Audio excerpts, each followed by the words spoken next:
ሰላም ጤና ይስጥልን ክብራት ተመልካቾቻችን እንኳን ወደ ዕለቱ መረጃዎች በደህና መጣችሁ። ዛሬ በሁለት ታላላቅና ዓለም አቀፍ ትኩረትን በሳቡ ዜናዎች መጥተናል። የመጀመሪያው ዜናችን ኤርትራ በተባበሩት መንግስታት ላይ ታይቶ የማይታወቅ ታሪካዊና አወዛጋቢ ጥያቄ ማቅረቧን ይዘናል። ይህ የምዕራባውያን ዲፕሎማቶችን ያስደነገጠውና ያስቆጣው እርምጃ ምንድነው? እነማንስ ደገፉት? እነማንስ ተቃወሙት? ዝርዝር መረጃ አለን።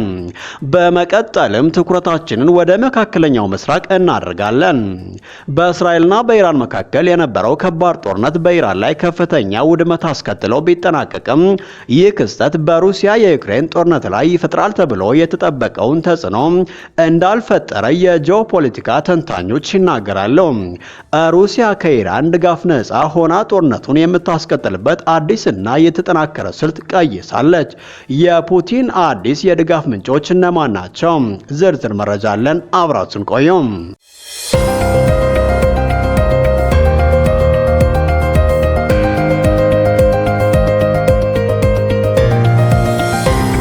ኤርትራ በተመን ላይ ያቀረበችው ታሪካዊና አወዛጋቢ ጥያቄ ምዕራባውያንን ያስደነገጠው የኤርትራ እርምጃ። አሁን ከጄኔቫ በደረሰን ሰበር ዜና መሰረት የኤርትራ መንግስት በሀገር ውስጥ የሚፈጸሙትን የሰብአዊ መብት ጥሰቶች ሲመረምር የነበረውን የተባበሩት መንግስታት ድርጅት ልዩ መርማሪን ስልጣን እንዲለቁ በይፋ መጠየቁን አንድ ሰነድ አመላከተ። ይህ እርምጃ በአይነቱ ልዩና ታይቶ የማይታወቅ ሲሆን ሌሎች ሀገራትም ከተጠያቂነት ለማምለጥ ተመሳሳይ መንገድ እንዳይከተለው በምዕራባውያን ዲፕሎማቶች ዘንድ ከፍተኛ ስጋትን ፈጥሯል። በአሁኑ ወቅት በሱዳናዊ የህግ ባለሙያ መሐመድ አብዱሰላም ባኪከር የተያዘው ልዩ ምርመራ ስልጣን በኤርትራ ውስጥ የሚፈጸሙ የሰብአዊ መብት ጥሰቶችን የመመዝገብና ሪፖርት የማድረግ ኃላፊነት አለበት። እንደ ሂውማን ራይትስ ዎች ያሉ የሰብአዊ መብት ተሟጋቾች ድርጅቶች በኤርትራ ተጠያቂነት የጠፋበት ሁኔታ መስፈሩን ይገልጻሉ። ልዩ መርማሪው በቅርቡ ባወጣው ሪፖርት በሀገሪቱ ያለው ሁኔታ አሳሳቢ መሆኑን ገልጾ ነበር። በተለይም የዘፈቀደ እስር፣ ሰዎች በግድ እንዲሰወሩ መደረጉንና በሺዎች የሚቆጠሩ ዜጎች ከሀገር እንዲሰደዱ ምክንያት የሆነውን አስገዳጅና እጅግ ረጅም የሆነውን የብሔራዊ ውትድርና አገልግሎትን በመሳሰሉ ጉዳዮች ላይ አተኩሯል። የተባበሩት መንግስታት የሰብአዊ መብት ምክር ቤት ይህንን የምርመራ ስልጣን እንደ አውሮፓውያን አቆጣጠር በ2012 ከመሰረተ ወዲህ በየዓመቱ ሲያድሰው ቆይቷል። ነገር ግን ኤርትራ ዘንድሮ የአውሮፓ ህብረትን በመቅደም ስልጣን እንዲቋረጥ የሚጠይቅ የራሷን የውሳኔ ሀሳብ አቅርባለች። በጉዳዩ ላይ በተካሄደ የጦፈ ክርክር እንደ ሩሲያ፣ ሱዳንና ኢራን ያሉ ሀገራት የኤርትራን ሀሳብ ሲደግፉ የአውሮፓ ህብረትና ብሪታንያን ጨምሮ ሌሎች ሀገራት ደግሞ በጽኑ ተቃውሞታል። የሰብአዊ መብት ባለሙያዎች እንደሚሉት አንድ ሀገር ምርመራ እየተካሄደበት እያለ ምርመራው እንዲቋረጥ ይፋ የውሳኔ ሀሳብ ሲያቀርብ በምክር ቤቱ የ20 ዓመት ታሪክ ውስጥ ይህ የመጀመሪያው ነው ተብሏል። የአውሮፓ ህብረት በበኩሉ ባወጣው መግለጫ የሉዓላዊነት መብትና በሀገር ውስጥ ጉዳይ ጣልቃ አለመግባት መርሆች አንድን ሀገር ከዓለም አቀፋዊ የሰብአዊ መብት ህግ ግዴታዎች ነፃ አያደርጉትም ሲል የኤርትራን ጥያቄ ተቃውመዋል። በመጨረሻም በመካከለኛው ምስራቅ ታይቶ በማይታወቅ ሁኔታ የተቀሰቀሰውና ለሁለት ሳምንታት ያክል የዘለቀው ከባድ ጦርነት በእስራኤልና በኢራን መካከል በተደረሰ የተኩስ አቁም ስምምነት ፍጻሜውን አግኝቷል። ይህ ጦርነት በቴህራን ላይ ከፍተኛ ውድመት ያስከተለ ሲሆን በተለይም የሀገሪቱ ወታደራዊና የኒኩሌር መሰረተ ልማቶች ሙሉ በሙሉ በሚባል ደረጃ መናጋታቸውን የኢራን ባለስልጣናት ራሳቸው አምነዋል። የኢራን መንግስታዊ መገናኛ ብዙሃን በመጀመሪያ የጉዳት መጠኑን ለማሳነስ ቢሞክሩም የውጭ ጉዳይ ሚኒስቴር ቃል አቀባዩ የሀገሪቱ የኒውክሌር ተቋማት በጣም ክፉኛ መጎዳታቸውን በይፋ አረጋግጠዋል። ይህንንም ተከትሎ የኢራን ፓርላማ በእስራኤልና አሜሪካ ወራሪዎች የተፈጸመ ባለው ጥቃት ምክንያት ከተባበሩት መንግስታት ድርጅት የኒውክሌር ተቆጣጣሪ ተቋም ጋር የነበረውን የትብብር ስምምነት ለማቋረጥ መወሰኑን ይፋ አድርጓል።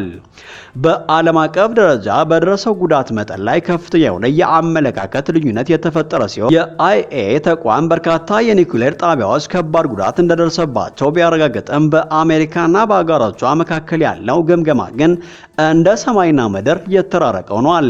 ፕሬዝዳንት ዶናልድ ትራምፕ የኢራንን የኒውክሌር ምኞት ለ10 ዓመታት ወደ ኋላ የመለሰ ሙሉ በሙሉ የማውደም ዘመቻ ነበር ሲሉ በኩራት ሲናገሩ የፔንታጎን የመከላከያ መረጃ ኤጀንሲ ይፋ ያደረገው የመጀመሪያ ደረጃ መረጃ ግን ፕሮግራሙ የዘገየው ለጥቂት ወራት ብቻ እንደሆነ የሚጠቁም ነበር።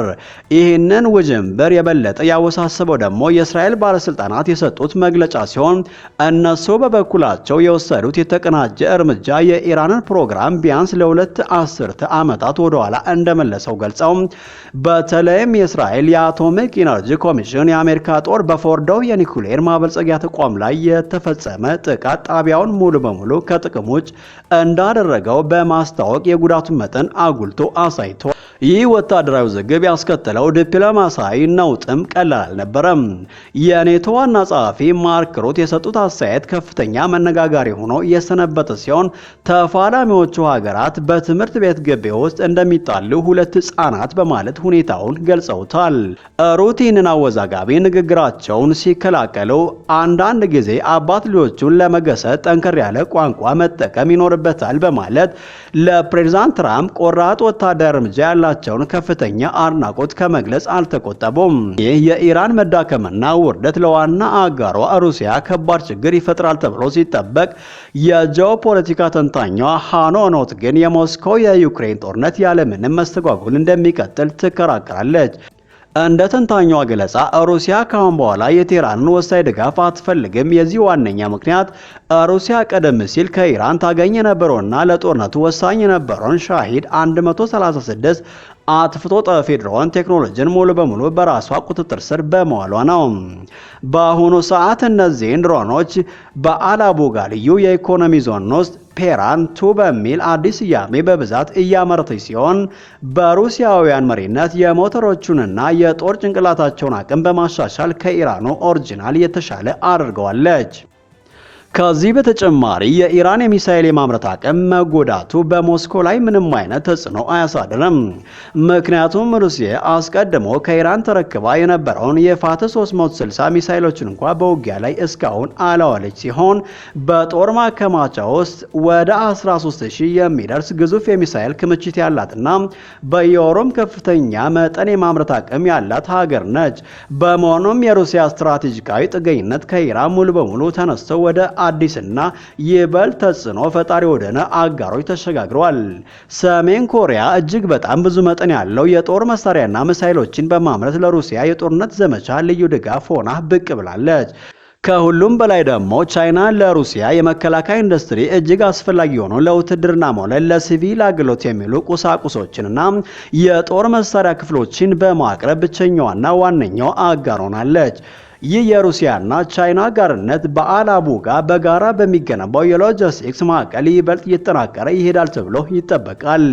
ስለዚህ ምንም አይነት የእስራኤልና የኢራን ግጭት የሞስኮውን የመካከለኛው ምስራቅ ስሌት የሚያናጋ ቢሆንም በቭላድሚር ፑቲን ላይ የዩክሬንን የበጋ ወታደራዊ ዘመቻ እንዲያቆሙ ምንም አይነት ትርጉም ያለው ጫና መፍጠር አይችልም። ፑቲን አሁን ጦርነቱን መቀጠል የሚችሉበት ከተዳከመችው ኢራን ሙሉ በሙሉ ነፃ በሆነ በተለያዩ አቅራቢዎች ላይ በተመሰረተና እጅግ በተጠናከረ የአቅርቦት ሰንሰለት በመታገዝ ነው።